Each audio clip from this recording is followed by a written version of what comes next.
नमस्कार साथियों, मैं कुणाल आप सभी का संस्कृति आईएएस यूट्यूब चैनल पे स्वागत करता हूं। आज की वीडियो में हम लोग बात करने वाले हैं असम की। दरअसल हाल ही में असम के मुख्यमंत्री हिमंत बिश्व शर्मा ने एक स्टेटमेंट दिया है और स्टेटमेंट देकर के चिंताएं व्यक्त की हैं।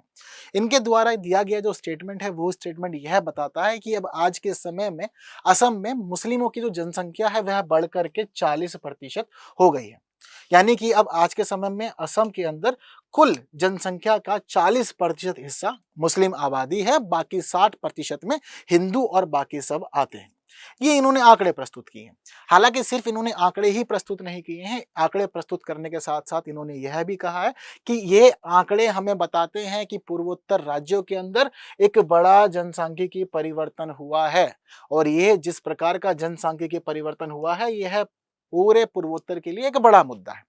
हालांकि इन्होंने इसको सिर्फ एक बड़े मुद्दे तक ही सीमित नहीं रखा मामले को, इसके अलावा इन्होंने यह कहा कि देखिए, मैं प्रॉपरली असम से संबंधित रखता हूं, असम के लिए तो यह बड़ा मुद्दा है ही है और मेरे लिए मैं अपना पर्टिकुलर बताऊं तो मेरे पर्टिकुलर के लिए यह कोई एक राजनीतिक मुद्दा नहीं है, बल्कि जीवन मरण का सवाल है।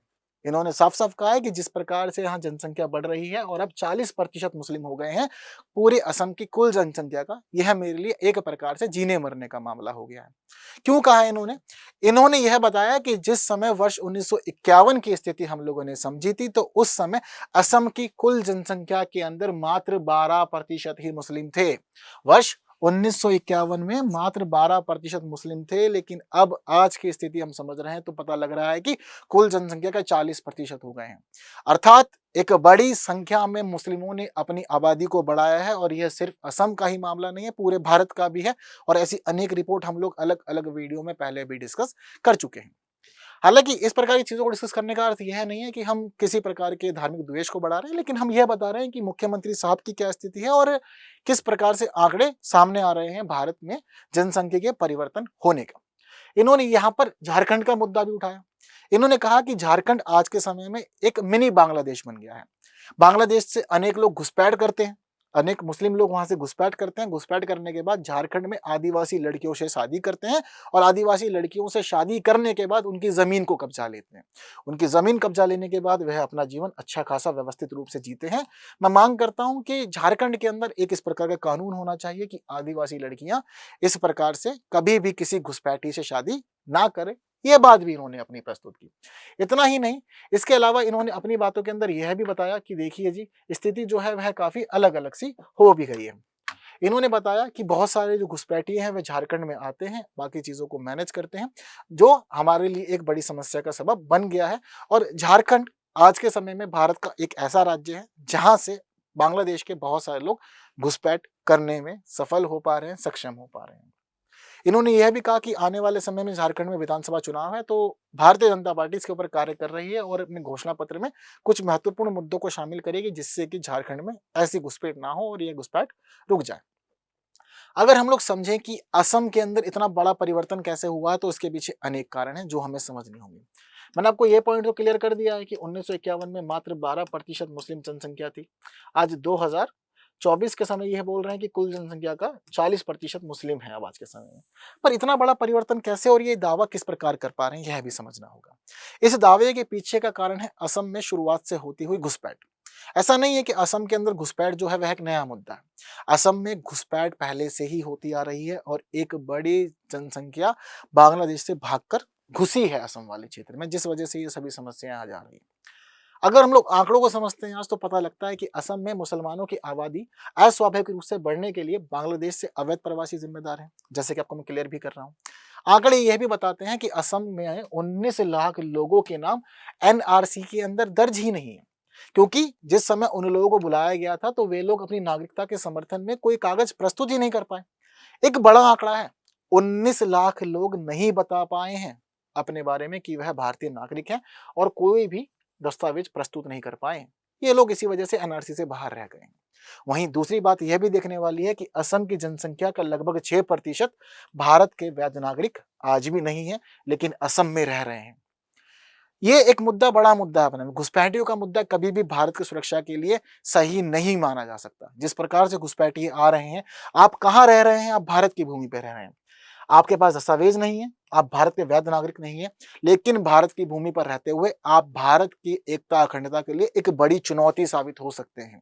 आप बड़ी समस्याएं खड़ी कर सकते हैं और दूसरे देश आपको अपने लिए एक सोल्जर के रूप में उपयोग कर सकते हैं, एक मोहरा बना सकते हैं आपको, और मोहरे के रूप में उपयोग करते हुए आपसे अनेक कार्य करा सकते हैं।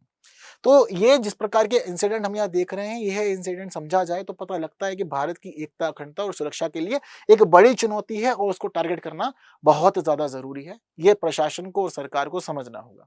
इसके साथ ही अगर हम लोग यह माने कि क्यों हो रहा है ऐसा, असम में इतना ज़्यादा परिवर्तन कैसे? तो हिस्ट्री समझेंगे आपको चीज़ें पता लगेगी। जिस समय अंग्रेज थे, तो अंग्रेज़ों ने बंगाल और साथ-साथ में आज का जो बांग्लादेश वाला क्षेत्र है, इन क्षेत्रों से अधिक संख्या में मज़दूरों को, किसानों को वहाँ बुलाया असम वाले क्षेत्र में। अब उस समय की स्थिति तो इस प्रकार की थी कि सब कुछ मिला-जुला था। अखंड भारत चलता था ना उस समय, मतलब जितना भी हिस्सा अंग्रेज़ों के अधीन है, वह सब भारत माना जाता था उस समय। आज का पाकिस्तान हो चाहे बांग्लादेश हो, आते तो सब हमारे हिस्से में ही थे, सब भारत का ही तो हिस्सा माने जाते थे ना उस समय। तो मज़दूरों को बुलाना या गाड़ियों में भर के काम के लिए ले जाना तो कोई बड़ी बात उस समय नहीं हुआ करती थी। यही एक बड़ा मामला बना। इस वजह से जनसंख्या का एक अच्छा खासा पलायन देखा गया अंग्रेजों के काल में ही। अंग्रेजों को पता लगा कि असम की भूमि काफी अच्छी है, चाय बागान अच्छे हो सकते हैं, इन्होंने चाय बागान स्थापित किए, लोगों को चाय के काम में लगाया। अब बहुत सारी जनसंख्या जो थी वह चाय के काम में लग गई, तो इन्हें पता लगा कि बहुत सारे असम के लोग चाय का काम कर रहे हैं, लेकिन एक दूसरा एस्पेक्ट हमसे छूट गया है और वो है कृषि। अब कृषि कौन करेगा? तो कृषि के लिए इन्होंने क्षेत्र सेलेक्ट किए। तो आसपास के जितने भी क्षेत्र हो सकते हैं, चाहे बिहार हो गया या इसके अलावा बाकी और क्षेत्र है बंगाल वगैरह के, इन्होंने वहां से अब अलग अलग किसानों को बुलाना शुरू कर दिया। इस दौरान यह माना जाता है कि इन्होंने एक अच्छी खासी संख्या में बंगाली मुस्लिम किसानों को बुलाया अपने यहाँ पर और बुलाकर के काम के लिए प्रोत्साहित किया, वहां रहने का मौका दिया और उनसे सभी कार्य कराए। अब ये जो बंगाली मुस्लिम किसान हैं, इनकी खास बात यह थी कि जब जब ये लोग पहुंचते थे असम की तरफ, तो असम में पहुंचने के बाद ये खाली पड़ी हुई जमीनों के ऊपर कब्जा कर लेते थे और उन जमीनों पर कब्जा करके कृषि करने लगते थे। अंग्रेजी सरकार को क्या चाहिए था? अंग्रेजों को तो सिर्फ इतना ही चाहिए था ना कि भाई देखो, अनाज उगना चाहिए, काम होना चाहिए, हम मालिक हैं, किसी को तो हम कभी भगा देंगे, मार देंगे, अपने हाथ में सब है। हमारा मन हुआ किसान को उठा के दूसरा किसान ले आएंगे, हमें कोई समस्या नहीं। अंग्रेज इतनी टेंशन नहीं लिया करते थे। अब इन्होंने कब्जा किया, कृषि करना शुरू कर दिया, तो अंग्रेजों को लगता था अपना ही फायदा है, कर लेने दो। तो इस प्रकार से बहुत सारी भूमियों पे ये जो बंगाली किसान जो पहुंचे वहां पर, बंगाली मुस्लिम किसान, इनका कब्जा होने लग गया। चीजें चलती रही। अब अंग्रेज क्या किया कि उसके बाद में 1947 में देश छोड़ के चले गए। देश छोड़ के तो गए, लेकिन चीजें जो गड़बड़ाई, लोग इधर से उधर हुए, इन्होंने उसको व्यवस्थित ही नहीं किया, जो जहां थे वो वहीं के वहीं रह गए। बड़ा परिवर्तन हुआ तो वह सिर्फ हिंदू और मुस्लिम आबादी के रूप में था।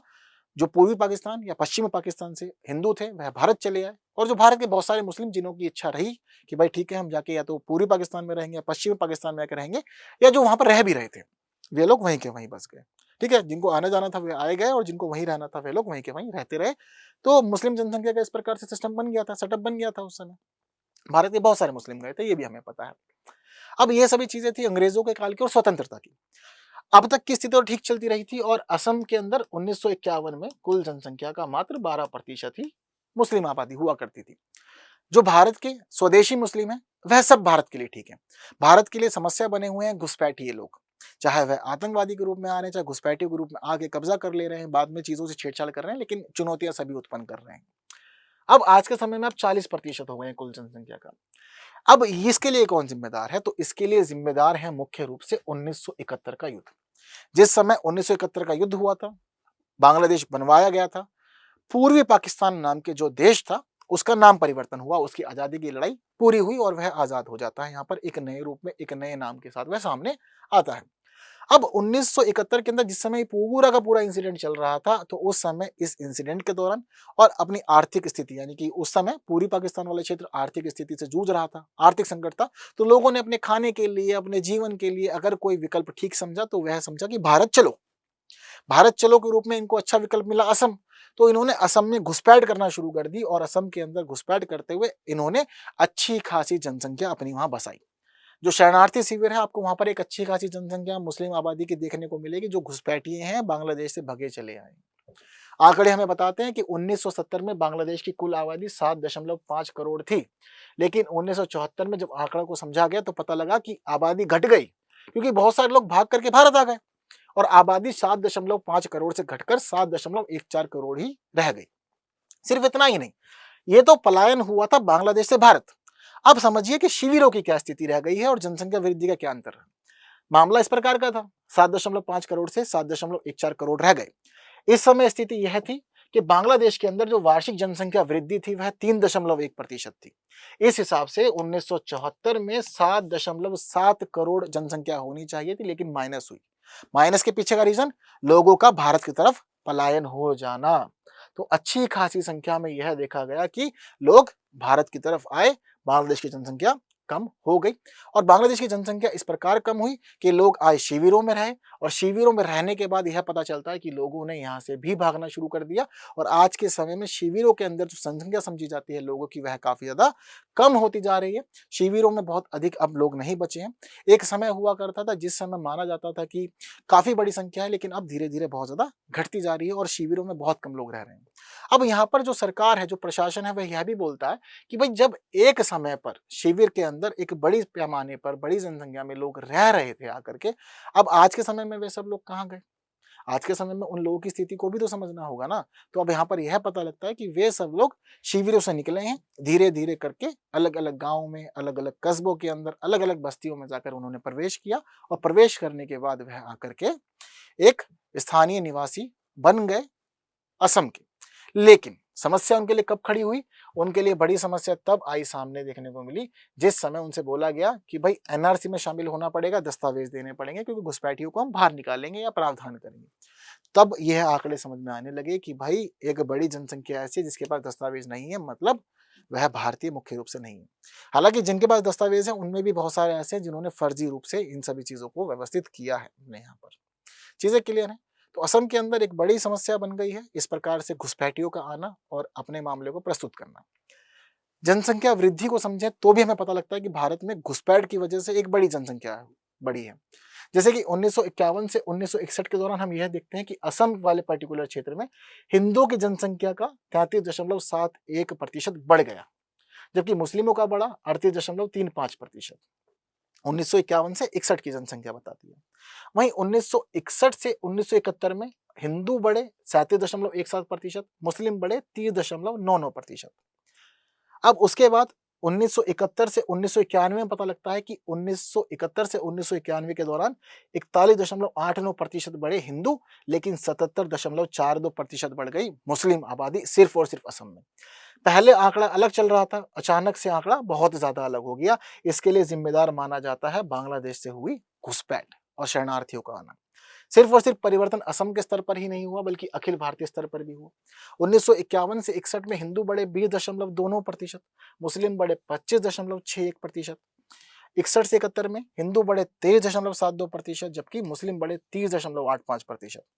1971 से 91 के दौरान हिंदू बढ़ गए 48.38%, लेकिन मुस्लिम बढ़े हैं 55.04%। अखिल भारतीय स्तर पर भी देखा गया है कि जो ये घुसपैठ का दौर था बांग्लादेश से, उस दौरान सिर्फ और सिर्फ असम में ही नहीं बल्कि पूरे भारत में एक वृद्धि की स्थिति थी, वृद्धि का मामला चल रहा था, जो कि वास्तव में चिंताओं का मामला था।